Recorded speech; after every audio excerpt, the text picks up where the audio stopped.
Shalom, everyone, and welcome to Just a Word. This is Kazak Aliyahu, along with George, who will be reading for us as we continue our weekly Shabbat teaching. Today, as you can see, as in the days of Noah, the number 40 and the end of this age. We are focused on the time of the end.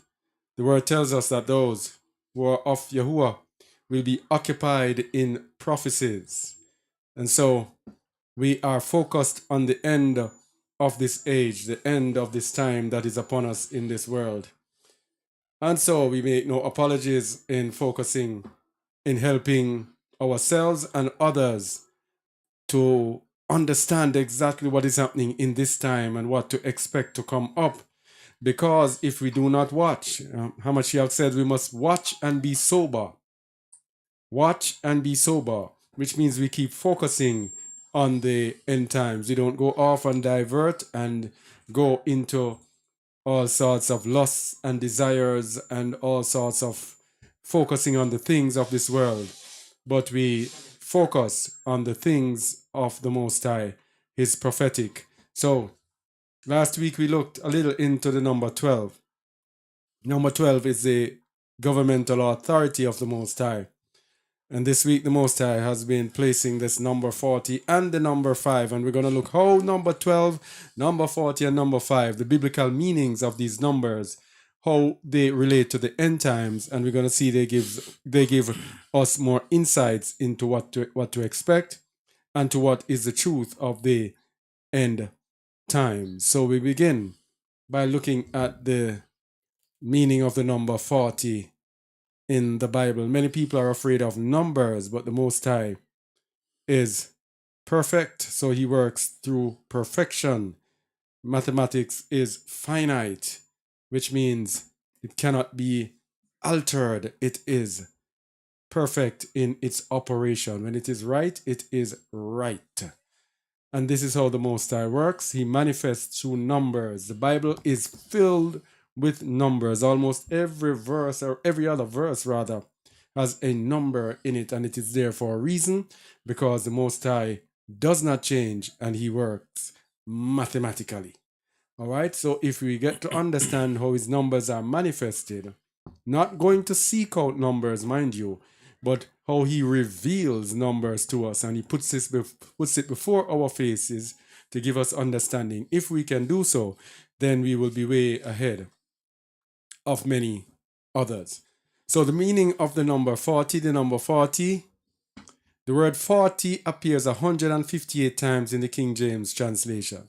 Now, do we think it is a coincidence that the Most High uses 40 so consistently?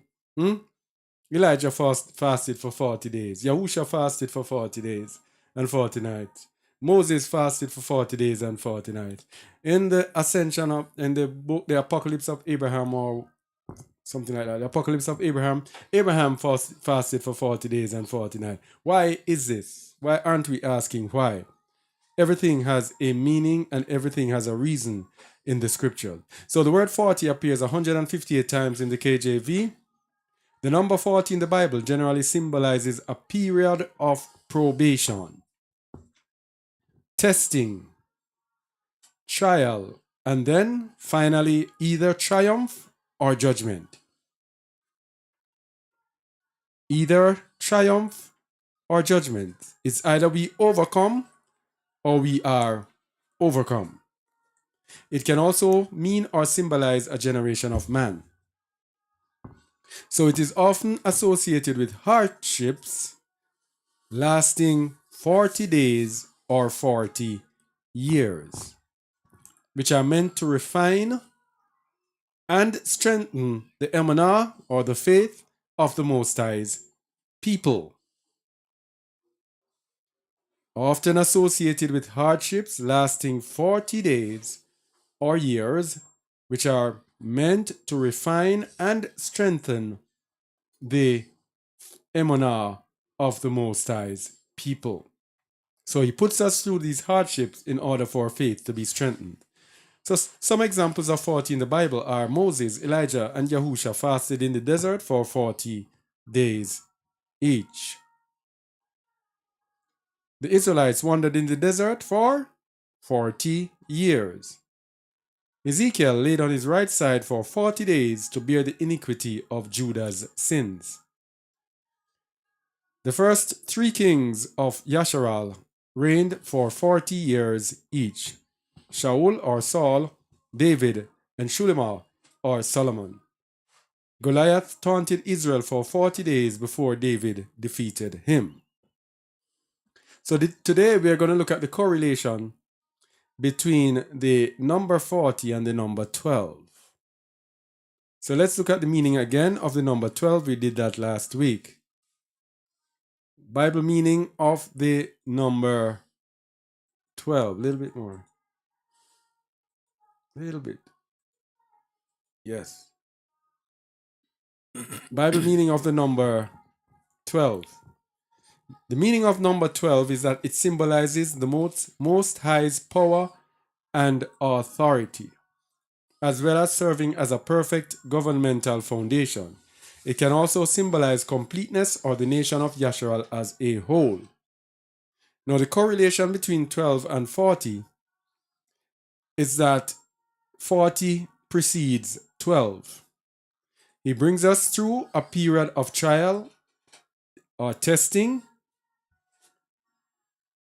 or probation before he executes his governmental authority. So his authority was given to us through Yahushua Mashiach, his son. So before Hamashiach could actually go through his ministry, he had to go through the 40 days fasting. So the number 12 symbolizes the Most High's power and authority, as well as serving as a perfect governmental foundation. It can also symbolize completeness or the nation of Yasharal as a whole. And that completeness in the end is when he sets up his government, when his son returns on the earth to execute the 1,000-year reign. That is 1,000 years of the Most High's governmental authority. Now let's get an example of the power and the meaning of number 12 to relate to his governmental authority. Revelation 21:12. And had a wall great and high, and had 12 gates, and at the gates 12 angels, and names written thereon, which are the names of the 12 tribes of the children of Yasharal. On the east 3 gates, on the north 3 gates, on the south 3 gates, and on the west 3 gates. And the wall of the city had 12 foundations, and in them the names of the 12 apostles of the Lamb. Now we are reading this now, and they told us, stay away from numbers, because such and such. And the Bible is blatantly telling you in these 3 verses. 12 gates, 12 angels, 12 tribes of Yasharal, 12 foundations, 12 apostles of the Lamb. That's 5 sets of 12 in the 3 verses. And that number 5 there is the number of favor, or grace as they call it. And that is why there are 5 there, because everything in all shows us the favor of the Most High upon his people in order to provide them this kingdom that they do not deserve. And I keep reminding us, we do not deserve anything good. So that is where his grace or his favor comes in. So the number 40 precedes the number 12. Number 40 occurs before the Most High sets up his governmental authority. Let's see that in Isaiah 13 verses 9 to 11. Behold, the day of Yahuwah cometh, cruel both with wrath and fierce anger, to lay the land desolate, and he shall destroy the sinners thereof out of it. All right. Go ahead. For the stars of heaven and the constellations thereof shall not give their light. The sun shall be darkened in his going forth, and the moon shall not cause her light to shine. And I will punish the world for their evil, and the wicked for their iniquity, And I will cause the arrogancy of the proud to cease, and will lay low the haughtiness of the terrible. This is the number 12, when the Most High sets up his governmental authority. But before that happens, he gives us a period of testing, a period of trial, and a probation period in order for us to escape his wrath that is coming upon the earth.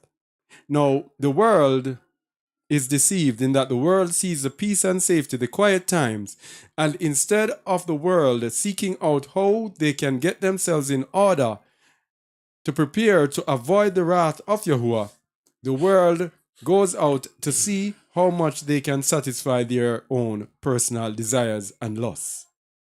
That is a problem. Now, before, in the number 40, during the time of the number 40, right decisions can enable us to avoid the wrath of Yahuwah. So the Most High, in his mercy again, in his favor, that they call grace, again, he advises us how we can avoid his wrath in the end times as children of Israel. Many people think that they can just go through this probation period just like that in this world, continuing life as it is, and then when the time of the Most High's wrath, they will be hid from the Most High's wrath. But the Most High tells us how we may be hid from his wrath in a verse, 3 verses that we use regularly. Zephaniah 2 verse 1. Let's see how we may be hid in his wrath if we make the right decision during the time of the number 40, during the time of our probation, our trial, and our testing. Zephaniah 2 verses 1 to 3. Gather yourselves together, yea, gather together, O nation not desired. Okay, that's what we're advised to do, to gather ourselves together. When should we gather together? Verse 2. Before the decree bring forth, before the day passes the chaff, before the fierce anger of Yahuwah come upon you, before the day of Yahuwah's anger come upon you. So before the day of the number 12, and you're in number 40, gather yourselves together. And what do you do when you gather together? Verse 3. Seek ye Yahuwah, all ye meek of the earth, which have wrought his judgment. Seek righteousness, seek meekness. It may be ye shall be hid in the day of Yahuwah's anger. It may be you may be hid in the days of Yahuwah's anger, and that being hid in the day of Yahuwah's anger is his number 5, his favor or grace. It may be, because the Most High will take away his favor during the time of probation from the sinners of this earth. So if you seek righteousness, seek meekness, it may be that you will overcome and be able to triumph in the end. So the number 40 precedes the number 12. And the Messiah told us what will happen during this time when the Most High takes away his favor or his grace, takes away the number 40 and starts executing his number 12. Matthew 24, 11 to 22. And many false prophets. Hold on. Go ahead. And many false prophets shall rise, and shall deceive many. And because iniquity shall abound, the love of many shall wax cold. But he that shall endure unto the end, the same shall be saved. And this message of the kingdom shall be preached in all the world for a witness unto all nations, and then shall the end come. Continue. When ye therefore see the abomination of desolation, spoken of by Daniel the prophet, stand in the holy place, whoso readeth, let him understand. Then let them which be in Judea flee into the mountains. By the way, this abomination of desolation is this thing that you put in our bodies. What did I do with that video? Did I upload that video? I think I have that abomination of desolation video. YouTube had taken it down. I think I have it on justaword.tv. Somebody remind me, please, to check if I had put it up. All right, you can see what the abomination of desolation is and why we know we are in this time. Continue. Let them which be in Judea flee into the mountains. This is a fleeing out of the midst of Babylon, yeah? This is it. Continue. Let him which is on the housetop not come down to take anything out of his house. Neither let him which is in the field return back to take his clothes. And woe unto them that are with child, and to them that give suck in those days. But pray ye that your flight be not in winter, neither on the Shabbat day. For then shall be great tribulation, such as was not since the beginning of the world to this time, no, nor ever shall be. And except those days should be shortened, there should be no flesh be saved, but for the elect's sake those days shall be shortened. So a time of trouble, trial, and testing. This is the number 40 for you. This is the time that is coming on the earth, and the Messiah spoke of it and warned us about it when he spoke about us in the days of Noah. Matthew 24, verses 36 to 39. But of that day and hour knoweth no man, no, not the angels of heaven, but my Father only. But as the days of Noah were, so shall also the coming of the Son of Man be. All right, so let's see what the coming of the Son of Man, let's see what the number 40 has to do with the end times. Continue. For as in the days that were before the flood, they were eating and drinking, marrying and giving in marriage, until the day that Noah entered into the ark, and knew not until the flood came, and took them all away. So shall also the coming of the Son of Man be. So also shall the coming of the Son of Man be. Men will be continuing life as it is, and ignoring the signs of the times. Mark 13:35 to 36 says, Watch ye therefore, for ye know not when the master of the house cometh, at even, or at midnight, or at the cock crowing, or in the morning, lest coming suddenly he find you sleeping. All right, so this is why we keep focusing on the end time. We watch because we do not know what time our master will be returning. So Hamashiach said, as in the days of Noah. So we will go back in the days of Noah to see what the number 40 has to do with us in this end time. What happened in the days of Noah? Genesis, Bereshit 6, verses 1 to 8, and then 7, 1 to 7, and 10 to 17. No, 6, Genesis 6, 1 to 8. Go ahead, please. And it came to pass, when men began to multiply on the face of the earth, and daughters were born unto them, that the sons of Eluah saw the daughters of men, that they were fair, and they took them wives of all which they chose.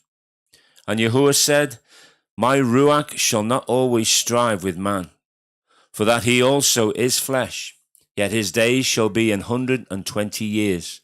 3 times 40, 120 years. Continue. There were giants in the earth in those days, and also after that, when the sons of Eluah came in unto the daughters of men, and they bare children to them, the same became mighty men which were of old, men of renown. Mm-hmm. And Eluah saw that the wickedness of man was great in the earth, and that every imagination of the thoughts of his heart was only evil continually. All right, we're back in this time, verse 6. And it repented Yahuwah that he had made man on the earth, and it grieved him at his heart.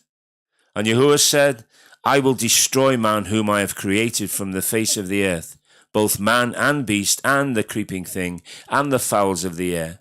For it repented me that I have made them. Mm-hmm. But Noah found favor in the eyes of Yahuwah. That's the number 5 there, the number of favor or grace. Whenever the Most High is angry with the wickedness, he always has a remnant. And that remnant will find favor in the eyes of Yahuwah. So the number 40, the number 12, and the number 5 work in tandem with each other. So during his move on this earth through his wrath, there will be a people who will find favor in his eyes, who he will set apart. Let's go to 7, 1 to 7. Continue. And Yahuwah said unto Noah, Come thou and all thy house into the ark, for thee have I seen righteous before me in this generation. All right. Hamashiach said it, that you must make sure that you are counted worthy to escape what is coming upon the earth. Here the Most High is telling Noah, I have found you worthy to escape what is on the earth. And what did the Most High say? Come into the ark, all thy house. Come into the ark. And what did we see in the book of Zephaniah? Gather yourselves together before the decree goes out. This is what our people are called to do. We are called to gather in the ark. Gather ourselves together. Okay. Verse 2. And by the way, he says, For thee have I seen righteous before me in this generation. That is why in this gathering is a mark of Emunah. Because we are righteous. As it says in the book of Habakkuk, the just shall live by his Emunah. We are righteous through Emunah. So for us to make this move together, we have to have Emunah. That Emunah will determine that we are righteous before the Most High, so we will deserve to be in the ark. Many people will come in the ark, and before it is time to close the door of the ark, we will be kicked out before, because we have not been found righteous. Genesis 7 verse 2. Of every clean beast thou shalt take to thee by sevens, the male and his female, and of beasts that are not clean by 2, the male and his female. No. We're going to take male and male. Female and female. Me and Mrs. Jones. So, the other day, we went into a restaurant. And the song was singing, Billy Paul's song. Me and Mrs. Jones. Me and Mrs. Jones. We got a thing going on. It was a woman that was singing it. We both know that it's wrong, but it's much too strong to let it go. Eh? No. I feel so disgusted. LGBTQ. The Most High says the male and his female. That means the female belongs to the male. Where you're coming from with this male and male, female and female? Abomination unto the Most High. Continue. Verse 3. Of fowls also of the air by sevens, the male and the female, to keep seed alive upon the face of all the earth. That's why they're male and female primarily. To keep seed alive upon the face of all the earth. It's an abomination for same sex. Genesis 7 verse 4. For yet 7 days, and I will cause it to rain upon the earth 40 days and 40 nights. How long? 40 days and 40 nights. So the time period was 7 days. 7 days is his perfect waiting period. 40 days is his time of testing, trial, and probation. Yes? Continue. And every living substance that I have made will I destroy from off the face of the earth. This is the thing with the number 40. During the time of 40, if we don't find favor, if we don't find number 5 in his eyes, then we will be destroyed. That's the number 40, the number 12, and the number 5. Verse 5. And Noah did according unto all that Yahuwah commanded him. And this is the whole point. Those who will find favor in his sight will be those who do all that he commands them. That's the difference with Noah. Continue. And Noah was 600 years old when the flood of waters was upon the earth. 6 is the number of man. And this is a time of destruction, number 6. So that is why it's the significance. Every single number here is significant, people. Verse 7.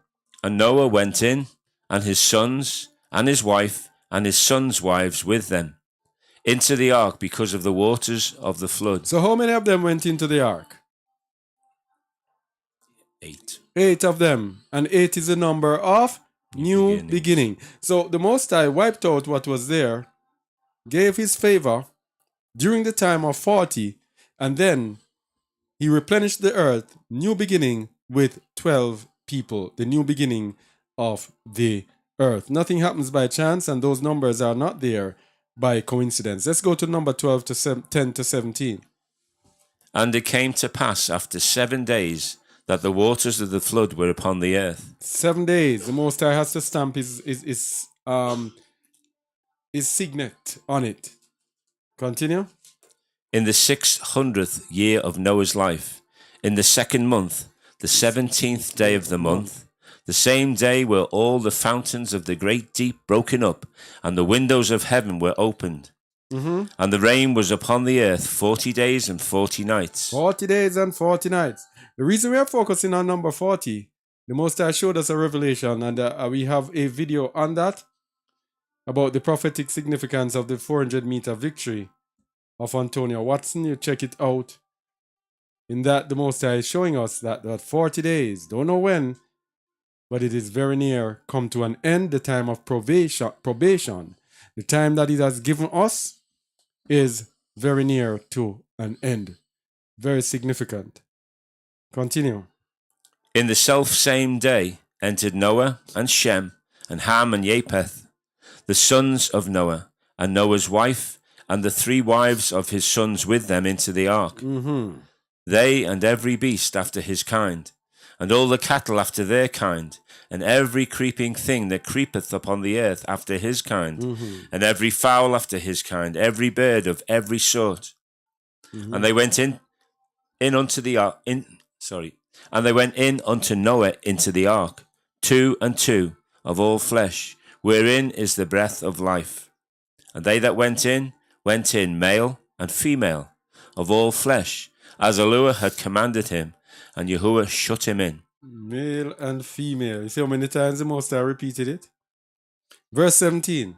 And the flood was 40 days upon the earth, and the waters increased, and bare up the ark, and it was lift up above the earth. Okay. 40 days of pummeling by rain.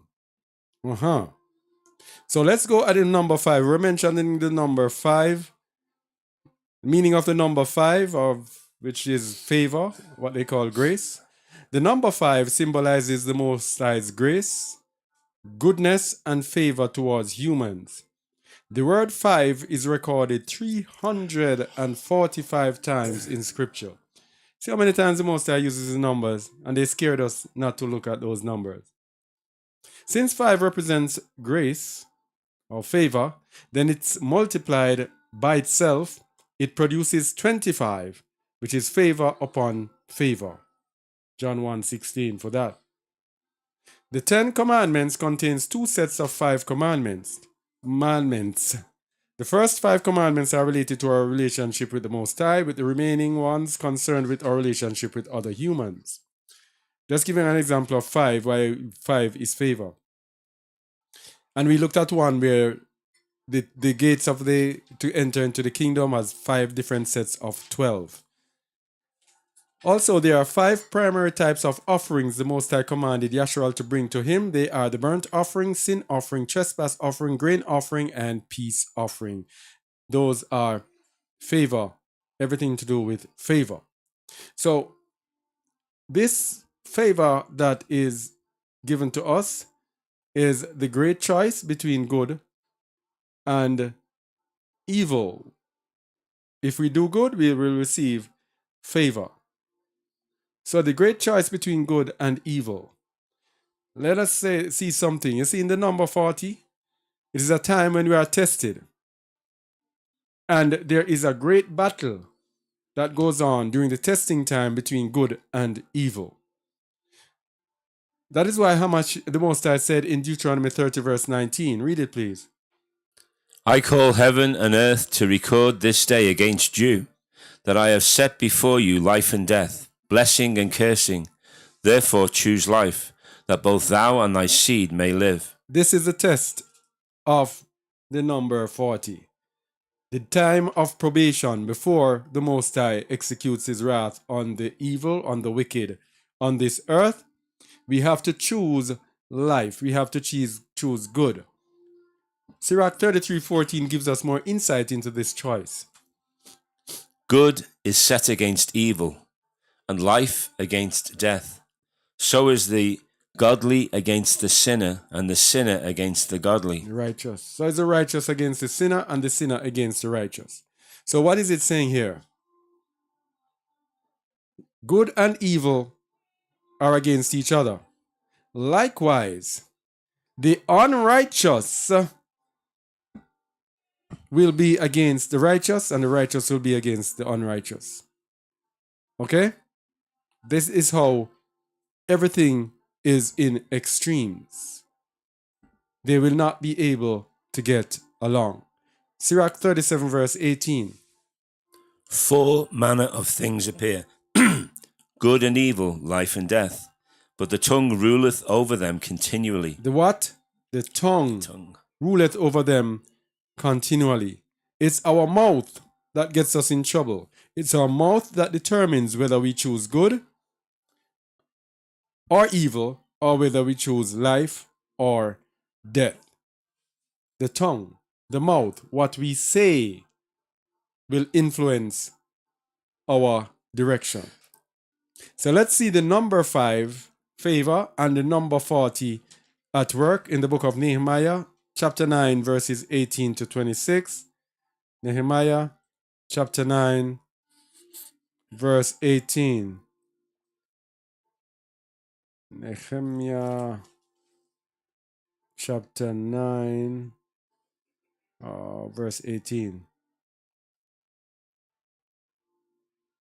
Go ahead.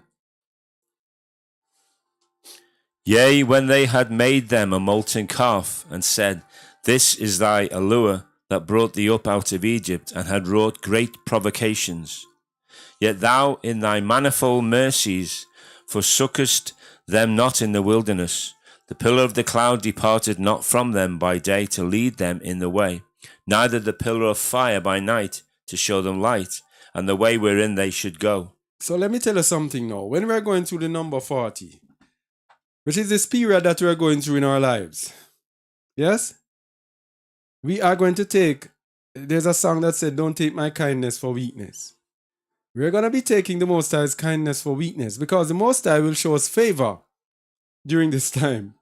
He will show us favor, and we will think that this favor is his, what should we say? Approval. Englishman, man. That's a good one. Approval will show us approval of our lives, of how we are living. It's his favor.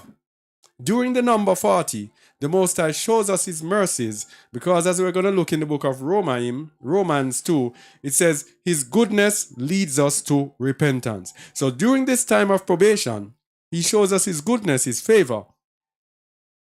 And his favor is there for us to adjust ourselves during the time, to be convicted. And while he's giving us his favor, he's sending people with hard words to us, with words to prick our conscience, with words to change us and to bam up and spur us on to change. The decision is up to ours. I put before you today life and death, good and evil. Choose life so that you and your seed may live. What are we going to choose? Are we going to feel, as many people do, oh, Yahuwah loves me, oh, he's so merciful to me, oh, and think that we are already in the kingdom? Read 18 and 19 again, please. Yea, when they had made them a molten calf, and said, This is thy allure that brought thee up out of Egypt, and had wrought great provocations. Yet thou in thy manifold mercies forsookest them not in the wilderness. The pillar of the cloud departed not from them by day, to lead them in the way, neither the pillar of fire by night, to show them light, and the way wherein they should go. All right, continue. Thou gavest also thy good spirit, or ruach, to instruct them, and withheldest not thy manna from their mouth. and gavest them water for their thirst. Oh boy. So this is like us here now. He gave us his ruach to instruct us. He doesn't withhold food from us. Yes? And gives us water. You see, Tamika? This is it. Yesterday when he dug the borehole, his favor manifested itself. Yeah? Water for our thirst and manna. Let us not get carried away. Don't get carried away. This is Yahuwah who we're talking about. The same Yahuwah who will give you a strong delusion if you don't want to follow his truth. Yea. 40 years, verse 21. Yea, 40 years. How long? 40 years didst thou sustain them in the wilderness. So this 40-year period of probation, the Most High showed them favor. This is what is happening upon the earth, which is why people are carried away. This is what happens again with Christianity. They think their doctrines, because the Most High has shown them favor, they think their doctrines are right. You cannot question, they don't question anything about it. Because whenever we are in a position, of of comfort, we seem to get carried away. So 40 years did they sustain in the wilderness, so that they lacked nothing. Their clothes waxed not old, and their feet swelled not. Continue. Moreover, thou gavest them kingdoms and nations, and didst divide them into corners. So they possessed the land of Sihon, and the land of the king of Heshbon, and the land of Og, king of Bashan. Their children also multipliest thou as the stars of heaven, and broughtest them into the land, concerning which thou hadst promised to their fathers, that they should go in to possess it. So the children went in and possessed the land, and thou subduest before them the inhabitants of the land, the Canaanites, and gavest them into their hands, with their kings, and the people of the land, that they might do with them as they would. So much favor, huh? Verse 25. And they took strong cities and a fat land, and possessed houses full of all goods, wells digged, vineyards and olive yards, and fruit trees in abundance. So they did eat and were filled, and became fat, and delighted themselves in thy great goodness. But nevertheless, they were disobedient, and rebelled against thee, and cast thy law behind their backs, and slew thy prophets, which testified against them, to turn them to thee, and they wrought great provocations. Again they continued. Continue. Therefore thou deliverest them into the hand of their enemies, who vexed them.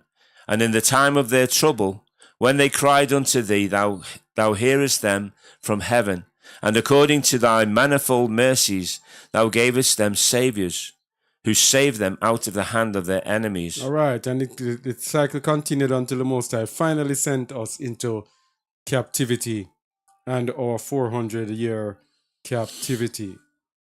So this is it. The Most High has a period of probation, and he will forgive, he will overlook a lot of the things that we do as he tries to bring us to perfection. But his favor will not last forever. 40 is probation time for us to change, or else. Time to change, people. Time to change. Psalms 95 verses 8 to 11.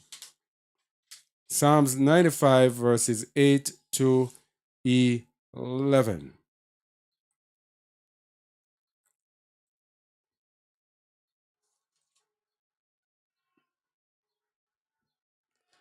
Harden not your heart, as in the provocation, and as in the day of temptation in the wilderness, when your fathers tempted me, proved me, and saw my work. 40 years long was long? 40 years long was I grieved with this generation. Hold on. So we are here now. The Most High was 40 years long grieved with them and bore with them for 40 years. Yes? He took the grief for 40 years. So we have to ask ourselves, am I grieving the Most High? That's what we have to ask ourselves. Read verse 10, please. 40 years long was I grieved with this generation, and said, it is a people that do err in their heart, and they have not known my ways, unto whom I swear in my wrath that they should not enter into my rest. You see that? They shall not enter into my rest. Do we know if the Most High has this judgment on us? People, we got to this is number 40 that's coming to an end. We have to give it all that we have to ensure that we change and transform ourselves into perfection. But because, as we were saying earlier, we were speaking about Emanah, about gathering ourselves together and saying that it is Emanah, or faith, that is the necessary currency that gets us through the number 40 to overcome and go under his favor when it is time for him to execute.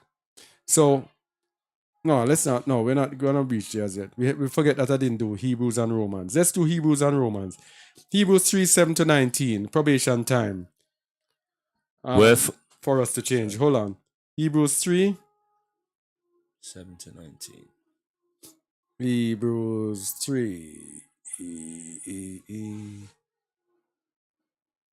7. Go ahead, please. Wherefore, as the Ruach HaKadosh saith, today if ye will hear his voice, harden not your hearts, as in the provocation in the day of temptation in the wilderness, when your fathers tempted me, proved me, and saw my works 40 years. Wherefore I was grieved with that generation, and said, they do always err in their heart, and they have not known my ways. So I swear in my wrath, they shall not enter into my rest. So this is a New Testament now. The New Testament that's telling us now to take care. Verse 12. Take heed, brethren, lest there be in any of you an evil heart of unbelief in departing from the living allure. Take heed, be careful during this time of the number 40, this time of testing, trial, and probation. Make sure there's no evil heart of unbelief in us. Verse 13. But exhort one another daily while it is called today, lest any of you be hardened through the deceitfulness of sin. Through the what? Deceitfulness of sin. You see, that is why Apostle Shaul spoke about in Romans 7. Sin deceived me and slew me. Hardened to the deceitfulness of sin. It is sin that hardens our hearts. And our hearts must be circumcised. Our hearts must be hearts of flesh, which means we must have a very sensitive, responsive conscience, responsive to sin, so that when we are convicted of sin, we immediately make adjustments to our conviction. Today, immediately, right now, every time, it has to be an immediate thing. It must not be a thing where next week, 3 weeks, you ponder something. It must be right now. We don't harden our heart. Verse 14. For we are made partakers of Hamashiach, if we hold the beginning of our confidence steadfast unto the end. So we can only partake of Hamashiach if we endure to the end. If we hold the beginning of our confidence steadfast unto the end, the same zeal, zest, conviction that we have at the beginning must be sustained to the very end. That is the only way we can partake of Hamashiach. Verse 15. While it is said, today, if ye will hear his voice, harden not your hearts as in the provocation. For some, when they had heard, did provoke. Howbeit not all that came out of Egypt by Moses. But with whom was he grieved 40 years? Was it not with them that had sinned, whose carcasses fell in the wilderness? And to whom sware he that they should not enter into his rest, but to them that believed not? So we see that they could not enter in because of unbelief. Because of? Unbelief. Unbelief is lack of emunah. Lack of emunah will lead us to sin. And will lead us and will lead Yahuwah to be grieved with us. And wasn't it this morning? We said, Shaul said, and grieve not Ruach HaKadosh of Yahuwah. Yes? If we are in unbelief, if we we are lacking in emunah, then we have a problem. Romans 2, 1 to 11. Why did the Most High overlook what they did in the wilderness? Why did the Most High overlook the fact that they raised up molten calves and all of that? Romans 2, 1 to 11. Therefore thou art inexcusable, O man, whosoever thou art that judgest.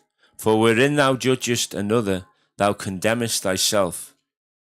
For thou For thou that judgest does the same things. does the same things. Now, if we are to judge someone, we must make sure that the thing that we are speaking about, that we are not also guilty of it. Okay? Verse 2. But we are sure that the judgment of Yahuwah is according to truth against them which commit such things. And thinkest thou this, O man, that judgest them which do such things, and doest the same, that thou shalt escape the judgment of Yahuwah? Wow.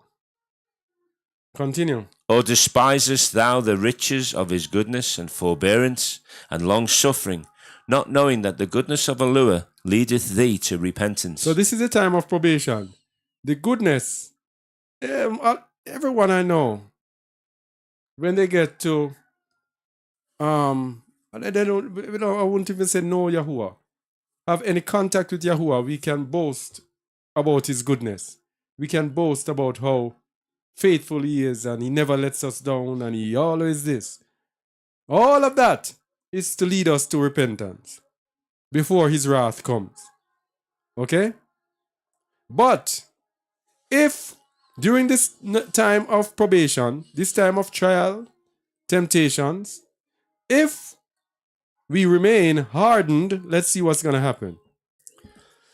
Verse 5. But after thy hardness and impenitent heart treasurest up unto thyself wrath against the day of wrath and revelation of the righteous judgment of Yahuwah, who will render to every man according to his deeds. To them who by patient continuance in well-doing seek for splendor and honor and immortality, eternal life. That's favor. But unto them that are contentious and do not obey the truth, but obey unrighteousness,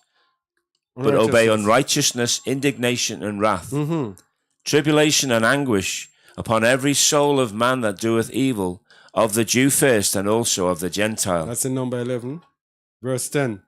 But splendor, honor, and peace to every man that worketh good, to the Jew first, and also to the Gentile. Verse 11. For there is no respect of persons with Yahuwah. So because he has no respect of persons with him, he gives us this period of his favor, which we must not mistake for his weakness, for his acceptance. It is the time for us to make necessary changes to bring us unto perfection.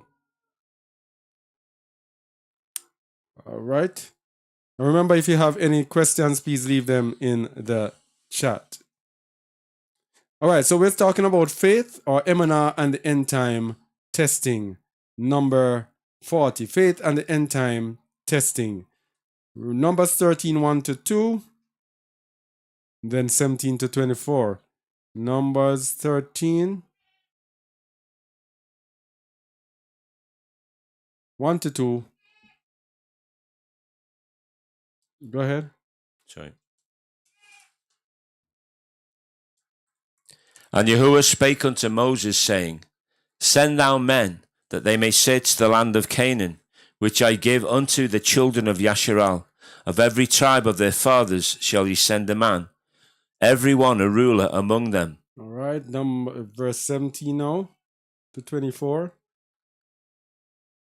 And Moses sent them to spy out the land of Canaan, and said unto them, Get you up this way, southward, and go up into the mountain, and see the land, what it is, and the people that dwelleth therein, whether they be strong or weak, few or many, and what the land is that they dwell in, and whether it be good or bad, and what cities they be that they dwell in, whether in tents or in strongholds, and what the land is, whether it be fat or lean, whether there be wood therein or not. And be ye of good courage, and bring of the fruit of the land. Now the time was the time of the first ripe grapes. So they went up and searched the land from the wilderness of Zin unto Rehob, as men come from Hamath.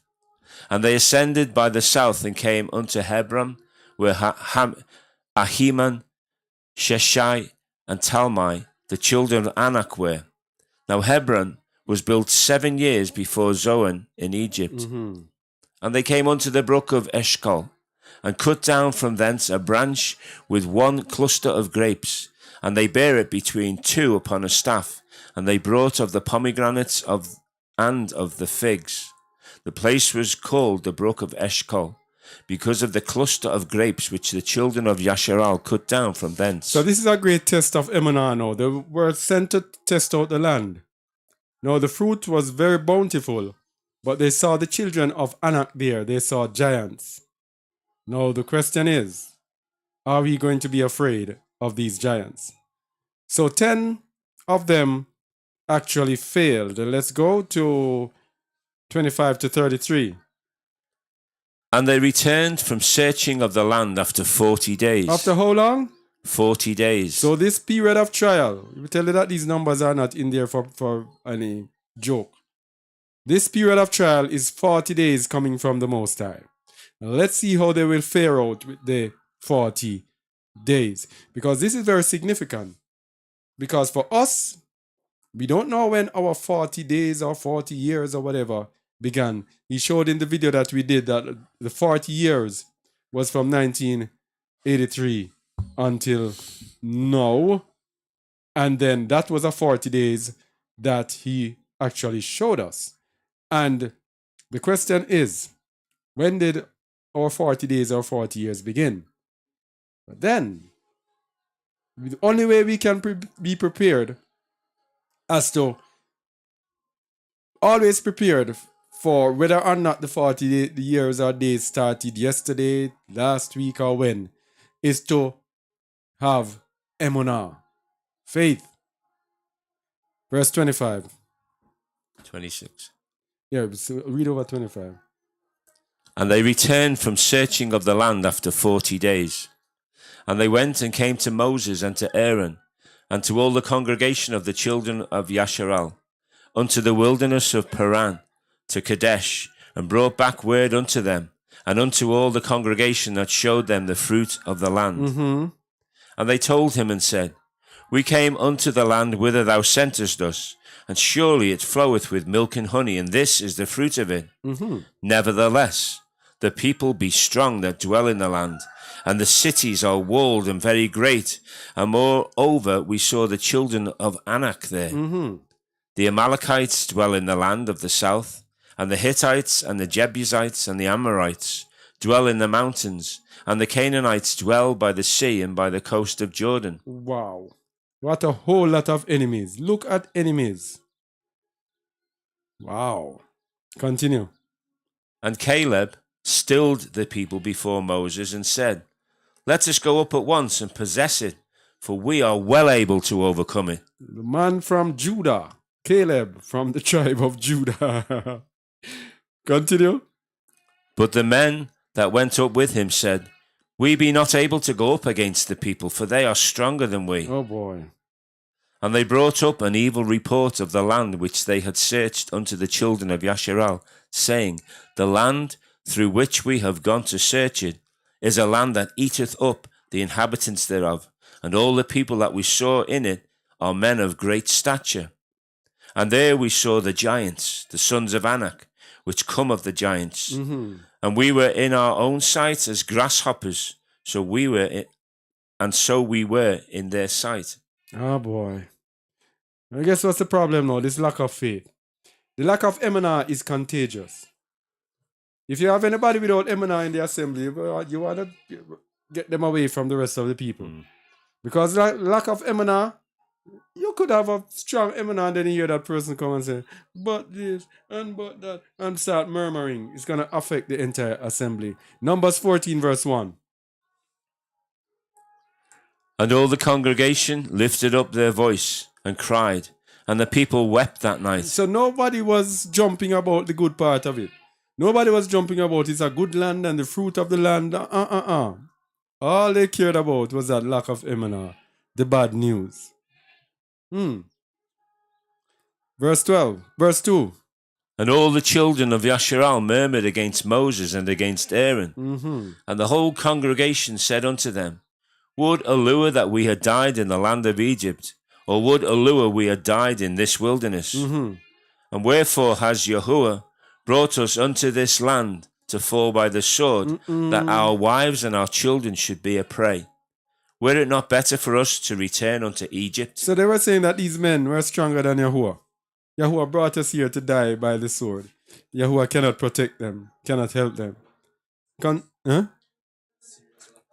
Yeah. Continue. And they said one to another, Let us make a captain, and let us return into Egypt. Then Moses and Aaron fell on their faces before all the assembly of the congregation of the children of Yasharal. And Joshua the son of Nun, and Caleb the son of Jephunneh, which were of them that searched the land, rent their clothes.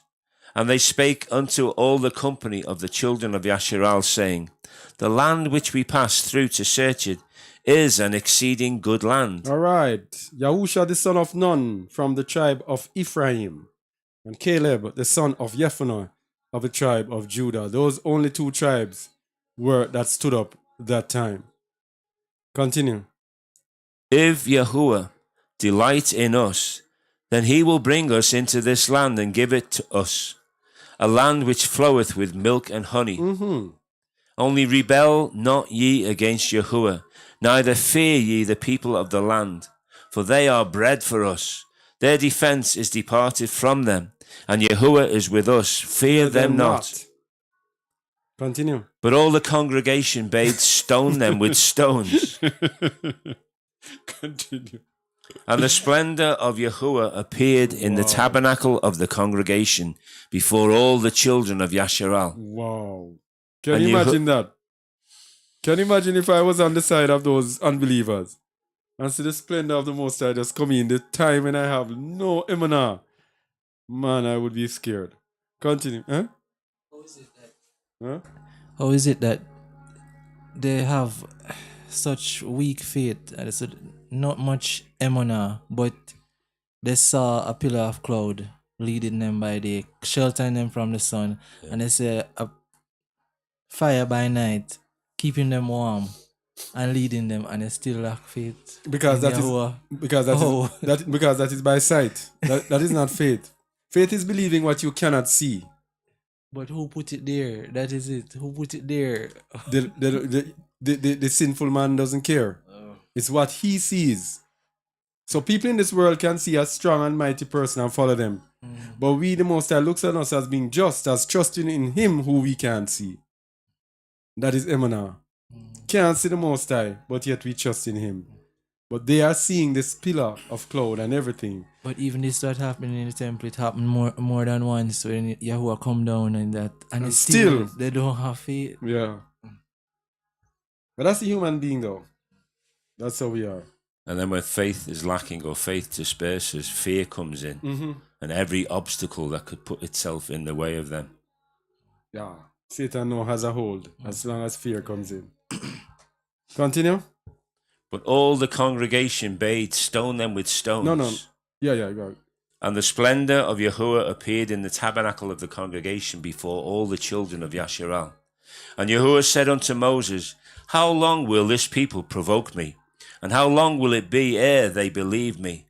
For all the signs which I have showed among them, I will smite them with the pestilence, and disinherit them, and will make of thee a greater nation and mightier than they. exactly the same thing. All right. What Yahuwah is saying here. That For was? all the sign that I have shown Yes. them, it's the same thing. Yes. They forget so quickly. Mm-hmm. And so the inevitable judgment for lack of faith during this 40, remember, we're to be in the probation period, this 40-year thing, which is a probation period before the Most High executes his wrath upon this earth. So this is what we're in. But let's see what happens with these people. Let's go to verse 26 to 38.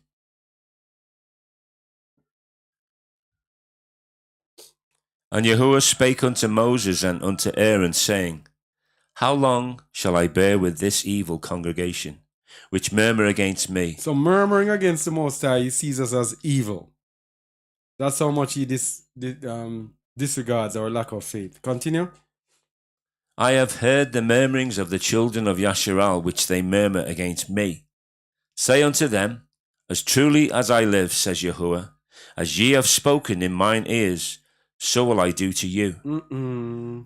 Your carcasses shall fall in this wilderness, Mm-mm. and all that were numbered of you according to your whole number, from 20 years old and upward, which have murmured against me. Doubtless ye shall not come into the land, concerning which I swear to make you dwell therein, save Caleb the son of Jehuneth, and Joshua the son of Nun. Those two that have Emunah will go into the land. Very important. Emunah gets us into the land. The good report. Yes. Continue. But your little ones, which ye said should be a prey, them will I bring in, and they shall know the land which ye have despised. So he says there, because of our lack of Emunah, he says we have despised the land. Because we were not zealous enough to go and take the land. Verse 32. But as for you, your carcasses, they shall fall in this wilderness. Continue. And your children shall wander in the wilderness 40 years, and bear your whoredoms until your carcasses be wasted in the wilderness. Continue. After the number of days in which ye search the land, even 40 days, each day for a year, shall ye bear your iniquities. Even 40 years, and ye shall know my breach of promise. 40 years to bear the iniquities. See the number 40 there again. 40 years of punishment. 35. I, Yahuwah, have said, I will surely do it unto all this evil congregation that are gathered together against me in this wilderness. They shall be consumed, and there shall they die. There they shall die. And the men which Moses sent to search the land, who returned, and made all the congregation to murmur against him, by bringing up a slander upon the land, even those men that did bring up the evil report upon the land, died by the plague before Yahuwah. Continue. But Joshua the son of Nun, and Caleb the son of Jephunneh, which were of the men that went to search the land, lived still. So this is the importance of Emunah during the time of testing, during the time of trial, during the time of probation. So let's look at an example of this 40 days, the number 40, probation for repentance of Gentile Assyrians in the book of Jonah, the book of Jonah 3 verses 1 to 5 and 6 to 10. Jonah 3. So we're looking at the probation period. The probation period. Go ahead. And the word of Yahuwah came unto Jonah the second time, saying, Arise, go unto Nineveh, that great city, and preach unto it the preaching that I bid thee. So Jonah arose and went unto Nineveh according to the word of Yahuwah. Now Nineveh was an exceeding great city of 3 days' journey. And Jonah began to enter into the city a day's journey, and he cried and said, Yet 40 days, and Nineveh shall be overthrown. So the people of Nineveh believed Yahuwah, and proclaimed a fast, and put on sackcloth, from the greatest of them even to the least of them. So what are we saying? We are saying that the world is in this time, is coming to an end of this time of 40 days, 40 years rather, and a decision has to be made.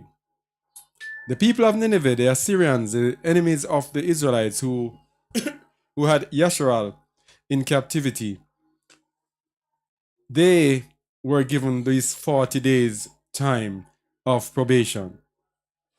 The question is, what will we do during this time of probation? Verse 6. For the word came unto the king of Nineveh, and he arose from his throne, and he laid his robe from him, and covered him with sackcloth, and sat in ashes. And he caused it to be proclaimed and published through Nineveh by the decree of the king and his nobles, saying, Let neither man nor beast, herd nor flock, taste anything. Let them not feed nor drink water. But let man and beast be covered with sackcloth, and cry mightily unto Yahuwah. Yea, let them turn every one from his evil way, and from the violence that is in their hands. Who can tell if Yahuwah will turn and repent, and turn away from his fierce anger, that we perish not? And Yahuwah saw their works, that they turned from their evil way. And Yahuwah repented of the evil that he had said that he would do unto them, and he did it not. So even the Gentiles, given their 40 days period of probation to make changes, they made the changes, and the Most High, they found favor in the eyes of the Most High. And what he had said he would do, he changed and did not do it. Now, temptation at the end of the period of testing. Temptation at the end of the period of testing. For that, we're going to go to the book of Matityahu chapter 4, verse 1. At the end of the period of testing, there will come temptation during and at the end of that time. Let's see, Yahusha was tested for his 40 days and 40 nights, and then after it was done, he was tested. We're going to look at the testing that he went through and see that it is a similar challenge that we as believers go through today. Matthew 4, verse 1. Then was Yahusha led up of the Ruach into the wilderness, to be tempted of the devil. After his 40 days and 40 nights. And when he had fasted 40 days and 40 nights, he was afterward and hungered. And when the tempter came to him, he said, If thou be the son of Yahuwah, command that these stones be made bread. But he answered and said, It is written, Man shall not live by bread alone, but by every word that proceedeth out of the mouth of Yahuwah. Look at the response. Man shall not live by bread alone, but by every word that proceedeth out of the mouth of Yahuwah. So are we going to obey? Are we going to believe every word that comes out of the mouth of Yahuwah? Or are we going to be swallowing some of the words and be focusing on bread? This again is the walk of the religious. Focusing on bread and not on every word that proceeds out of the mouth of Yahuwah. In this end time, we are going to be judged as to how we obey the Most High. How we obey the Most High. That is one of the ways we will be judged when it's time to call our deeds into account. Let's look at the second temptation.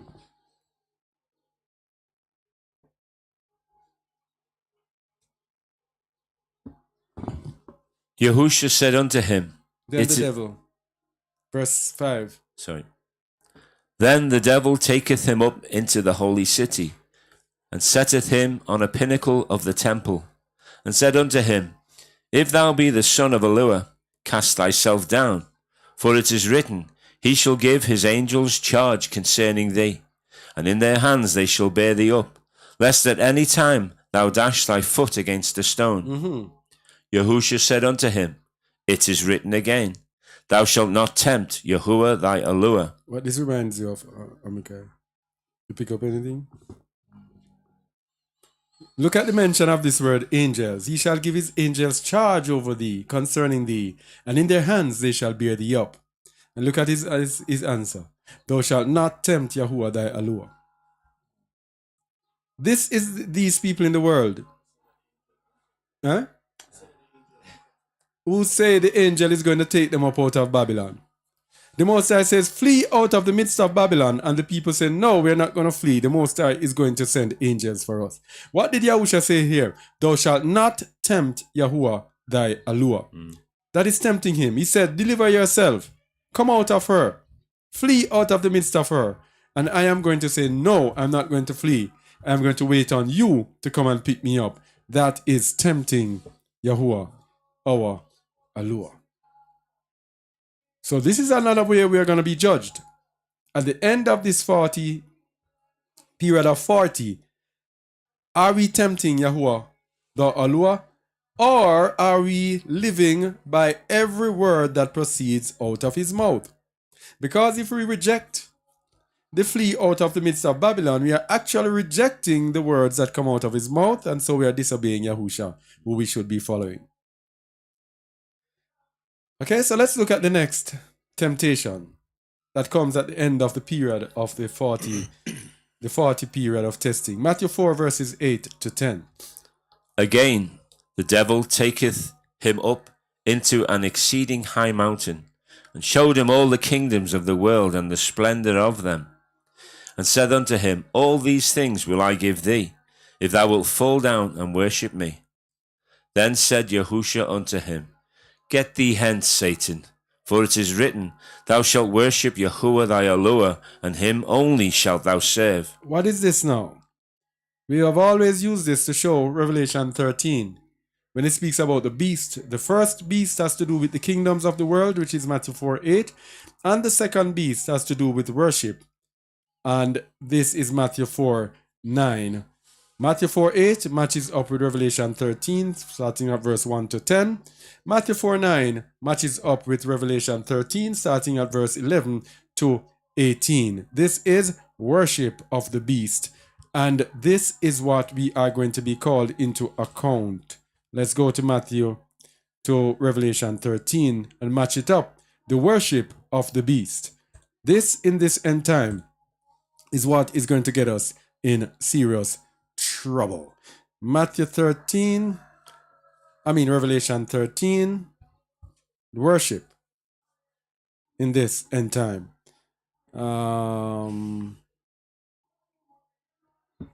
Let me go to the worship of the beast. Revelation 13:4. And they worshipped the dragon, which gave power unto the beast. And they worshipped the beast, saying, who is like unto the beast, who is able to make war with him? So we'll have worship of the beast. And this beast will be given power over the saints in verse 7. And it was given unto him to make war with the saints, and to overcome them. And power was given him over all kindreds and tongues and nations. And verse 8. And all that dwell upon the earth shall worship him, whose names are not written in the book of life of the Lamb slain from the foundation of the world. Okay. So we have this worship. Where was I? Oh. Yeah, so we have this worship. This choice of worship of the beast that is going to challenge us at the end of our 40 period, or period of 40. So, as we were just saying, when we looked at this giving angels charge over us, we were saying that we were told to flee out of the midst of Babylon. And we cannot do a teaching and not highlight that. We must flee out of Babylon and gather together. During this 40 period that we're going through, this probation period, this time of testing, this time of trials that we're going through, we must flee out of the midst of Babylon and gather together. We must flee and gather together. And we're going to see the word tell us exactly that. Zechariah 2, verse 6. Ho, ho, come forth. and flee from the land of the north, says Yahuwah. For I have spread you abroad as the four winds of the heavens, says Yahuwah. Deliver thyself, O Zion, that dwellest with the daughter of Babylon. So we are told to deliver ourselves. And he says we must live by every word that proceeds out of the mouth of Yahuwah. And we are told not to tempt Yahuwah. So deliver thyself, and yet still I'm saying, no, I am waiting on an angel that is tempting Yahuwah. This is what we are going to be judged by. Revelation 51, Jeremiah 51:6. Flee out of the midst of Babylon, and deliver every man his soul. Be not cut off in her iniquity, for this is the time of Yahuwah's vengeance. He will render unto her a recompense. All right. So we must flee out of Babylon and gather together. We are not done with it. So he tells us to flee, but as we saw earlier, we read this earlier, we're going to read it again. When we flee, we are to gather together. Why are we to gather together? Because just as the children of Yasharal were gathered together coming out of the land of Egypt, he promises that he is going to bring us into the wilderness of the people. So many people in this world are making errors. They think that just coming out of America or coming out of wherever they are, finding another country to live in, that is actually fleeing. It is a combination of fleeing and gathering together. So one family going and move and relocating, that is relocation. That is not fleeing and that is not gathering. We have to gather together. Zephaniah 2 verse 1. Gather yourselves together. Yea, gather together, O nation not desired. That's it. Continue. Before the decree bring forth, before the day passes the chaff. Oh, so if I now take myself and I go and live by myself on my own, where is that gathering together? Where would I have lived by every word that proceeds out of the mouth of Yahuwah? Because the Most High's word said we must gather together before the decree. So if I now move and go and live by myself, how would I have obeyed this? Read verse 2 again, please. Before the decree bring forth, before the day passes the chaff, before the fierce anger of Yahuwah come upon you, before the day of Yahuwah's anger come upon you. Seek ye Yahuwah, all ye meek of the earth which have wrought his judgment. Seek righteousness, seek meekness. It may be ye shall be hid in the day of Yahuwah's anger. So this is a part of our probation period. Near the end, we have to come out. You see, just as how Hamashiach was led of the Ruach. By the way, did angels lead Yahusha into the wilderness? Let's go to Matthew 4, verse 1. Hey, hey, hey. Ho, ho, ho. Matthew 4, verse 1. Then was Yahusha led up of the Ruach into the wilderness to be tempted of the devil. All right. Who led? What the angels had to come for him? No, the Ruach. The Ruach. The Ruach was in him, leading him. So isn't the Ruach in us? Should be. So who's going to lead us? Angels? The Ruach. Okay. All right. All right. Maybe this is a misprint. We are in the wilderness of the people. And we know all the different things that we have gone through here. All the ups and the downs and the hell that we have been gone through. And the changes we have to make to ourselves and the adjustments and the things that we have learned. All of those things that we have gone through. And who led us? No angel led us. It was the Ruach that brought us together. Okay? Same thing with Yahusha here, denying himself. Mm-hmm. The thing is mainly denying himself that the devil used to tempt him. Hold on, say it again. And we see here, the same thing with us here. We call to deny ourselves. With Yahusha here, it's the main thing that the devil used to tempt him was things for self. Self. Yes. So he had to deny himself to overcome the devil. All right. And same with we here, we have to deny ourselves to Right. overcome. You notice? Yes. Every step of the way, we have to be denying self. And if we don't deny self, it's trouble. It's trouble. Wow. All praises to the Most High. So, we don't want to hear anything from you because you ran from the mic.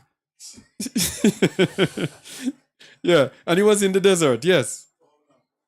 40 days and 40 nights. The same period of trial and testing. Okay. So, after we go through this, gathering ourselves together now, after we have fled out of the midst of Babylon and have gathered ourselves together, then we will be brought into the wilderness of the people. That's what we are going through. This is what we are living, people. We tell you we are living the Bible. Let's go to Ezekiel 20, 33 to 38, and every week we read it. We should know it by heart, but then it is the Most High's word. It cannot be too much. Ezekiel 20, verses 33. So, if you are not gathered together, how can you be brought into the wilderness of the people? If my family and I, we go and we relocate to somewhere else, to another country or wherever, even by ourselves, and we're here in South Africa by myself, not among anyone, how can I be in the wilderness of the people? Because the wilderness of the people is the Most High putting his people gathered in one place together to make each other's life a living hell until they learn how to live with each other. That's how it is. That's the reality of it. Ezekiel 20 verses 33 to 38. Go ahead, please. As I live, saith Yahuwah Elohim, surely with a mighty hand and with a stretched out arm, and with fury poured out will I rule over you. And I will bring you out from the people, and will gather you out of the countries wherein ye are scattered, with a mighty hand and with a stretched out arm, and with fury poured out. And I will bring you into the wilderness of the people, and there will I plead with you face to face. Like as I pleaded with your fathers in the wilderness of the land of Egypt, so will I plead with you, says Yahuwah Elohim. This is the second Exodus before the wrath of Yahuwah comes. That's why it says, gather yourselves together before the day passes as a chaff. We have to be gathered together in the wilderness of the people. Verse 37. And I will cause you to pass under the rod, and I will bring you into the bond of the covenant. And I will purge out from among you the rebels, and them that transgress against me. I will bring them forth out of the country where they sojourn, and they shall not enter into the land of Yasharal. And ye shall know that I am Yahuwah. Hear this now. This is the number 40. This wilderness of the people, it's the number 40. Trial, probation, and testing. Yes? But he will purge them out. That means they will not get my favor, my grace, as they call it, if they remain rebellious and transgress against me. They will be gathered out of the different places, but they shall not go any further. Enter into the land of Yasharal, that is his number 12, his governmental authority. In other words, you cannot partake of his governmental authority unless you have successfully passed through the number 40, which is his time of probation, testing, and trial. Then, if you successfully go through, you will partake of his favor or his grace. So it's a simplified version of the life that we are actually living. Very much simplified. So the 40 years is to humble us and to prove us. 40 years is to humble us and to prove us. Deuteronomy 8 verses 1 to 20.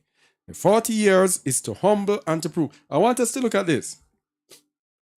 The time before now, and the Most High sets up his authority, is to humble us and to prove us. So many of us take this time to do everything else except on concentrating on being humbled and being proven. Many of us don't even want to be proven. We get miserable when any little thing changes. Any little adjustments, we start getting miserable. Everything that we go through is to humble us and to prove us. Let's see it in the book of Devarim, chapter 8, verses 1 to 20. Let me tell you when I'm ready. Go ahead. All the commandments which I command thee this day shall ye observe to do, that ye may live and multiply, and go in and possess the land which Yahuwah sware unto your fathers. Uh-huh. And you shall remember all the way which Yahuwah thy Elohim led thee these 40 years in the wilderness, To do what? to humble thee, And to? and to prove thee, And to? to know what was in thine heart, whether thou wouldst keep his commandments or no. You see that? To humble you, to prove you, to know what was in thine heart. He knows all things, but it has to come out. Whether thou wouldest keep his commandments or no. So he has to prove you. You have to mess up yourself. So even though the Most High knows our hearts, he makes it that we have to actually commit ourselves. He knows that we are dirty, but we have to commit ourselves so that what? Our actions will do what? Will judge us. So we cannot stand before the Most High and the Most High say to us, you know that your heart was corrupted. And they're going to say, but how was it corrupted? The Most High say, I know your heart and it's corrupted. But you're going to say, oh, but how can you say you know my heart? I didn't do anything corrupt. Yeah? So guess what? The Most High said, all right, I'm going to prove you. I'm going to make corruption come out of you. So when you stand before me, you will have nothing to say because you would have proven yourself to be corrupt. Yes? Continue.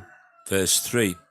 And he humbled thee and suffered thee to hunger, and fed thee with manna which thou knewest not, neither did thy fathers know. Oh, hold on. He humbled thee and suffered thee to hunger. So many people, when they go and they're lacking things, how do we deal when we are lacking? He makes us lacking to prove us. Are we going to murmur or are we going to rejoice in our suffering? Continue, George. And fed thee with manna which thou knewest not, neither did thy fathers know, that he might make thee know that man does not live by bread only, but by every word that proceedeth out of the mouth of Yahuwah doth man live. Thy raiment waxed not old upon thee, neither did thy foot swell these 40 years. Thou shalt also consider in thine heart, that as a man chasteneth his son, so Yahuwah thy Elohim chasteneth thee. This is what we go through. All of us go through this. 40 years of favor. Raiment did not wax old. And neither did thy foot swell these 40 years. Continue. Therefore thou shalt keep the commandments of Yahuwah thy Elohim to walk in his ways and to fear him. All right, so it also says, thou shalt also consider in thine heart that as a man chasteneth his son, so Yahuwah thy Elohim chasteneth thee. So we have to consider that when we go through rough times and rough things that are happening to us, it's the chastening of the Most High. We have to be prepared for that. Not many of us are prepared for chastening. Some of us get miserable. Even by the mere mention of the word chastening, we get miserable. But that's just how the Most High perfects us. And without this chastening, we have nowhere going. Continue. And Yahuwah thy Elohim bringeth thee into a good land, a land of brooks and water, of fountains and depths that spring out of valleys and hills, a land of wheat and barley and vines and fig trees and pomegranates, a land of olive oil and honey. All right, so this is now the number 12. When he sets up his governmental authority, it is nothing but goodness. So while we're going through this number 40, when we're going through this period of testing and probation, when we're going through this, we have to bear in mind, we must bear in mind of the prize. Keep our eyes on the prize. Yeah? The kingdom has everything that we need bountifully. Continue, verse 8. A land of wheat. A land of wheat and barley and vines and fig trees and pomegranates, a land of olive oil and honey, a land wherein thou shalt eat bread without scarceness. Thou shalt not lack anything in it, a land whose stones are iron, and out of whose hills thou mayest dig brass. When thou hast eaten and art full, then thou shalt say, Bless Yahuwah thy Elohim, for the good land which he has given thee.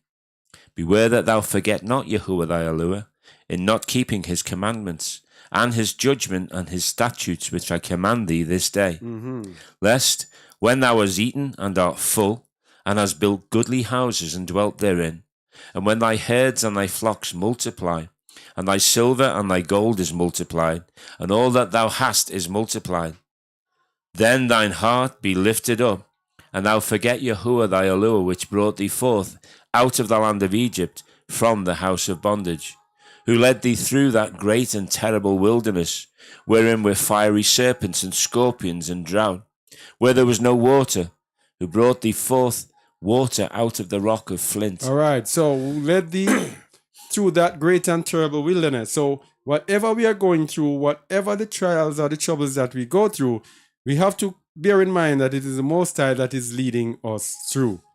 We should not get flustered by anything at all, any disappointment, anything at all that comes upon us. It is the Most High that is leading us through. And while leading us through, He's testing us, He's trying us, He is also chastening us. So we have to just trust in the Most High. Verse 16. Who fed thee in the wilderness with manna, which thy fathers knew not, that he might humble thee, and that he might prove thee to do thee good at thy latter end. All right, so we can stop at this one.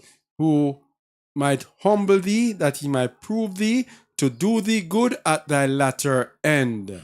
This do thee good at thy latter end is the favor that he will show his people who have successfully overcome during this period of trial and testing. So during this period, we must not get it into our head that we have reached or we are anywhere. He says, he that endureth to the end, to the end shall be saved. It's not a sprint, it's a long distance race. It's a race of endurance. Okay? And let's look a little at grace or favor during the 40 years wilderness. Let's look a little at it. Exodus 33, 12 to 19. Favor during the time of the 40 years wilderness. Exodus 33, verses 12 to 19. Exodus 33, verse 12. And Moses said unto Yahuwah, See, thou sayest unto me, Bring up this people, and thou hast not let me know whom thou wilt send with me. Yet thou hast said, I know thee by name, and thou hast also found favor in my sight. Now therefore I pray thee, if I have found favor in thy sight, show me now thy way, that I may know thee, that I might find favor in thy sight, and consider that this nation is thy people. Look at this verse carefully here. A little food here. When we have found favor in the Most High's sight, He will show us His way, so that we can get to know Him, because the more we know Him, the more we will find favor in His sight. And we will be His people. So when the Most High brings instructions and corrections to us, it is because of His favor, His grace, as they call it, to show us the way. So when He's showing us the way, sometimes He sends people, because many of us, we looked through natural eyes. He might send us some persons who may be, what's the word for it? Abhorrent? We might abhor the persons. The persons might be disgusting. The persons might be not who we think the Most High will speak through. Because the Most High speaks through everyone that He chooses, when He chooses. When these people come to us and we reject it, we are rejecting the favor of the Most High.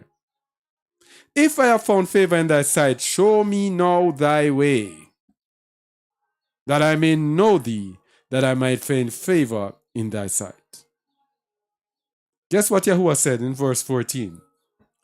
And he said, My presence shall go with thee, and I will give thee rest. So when we find favor in His sight, His presence goes with us and he gives us rest. Verse 15.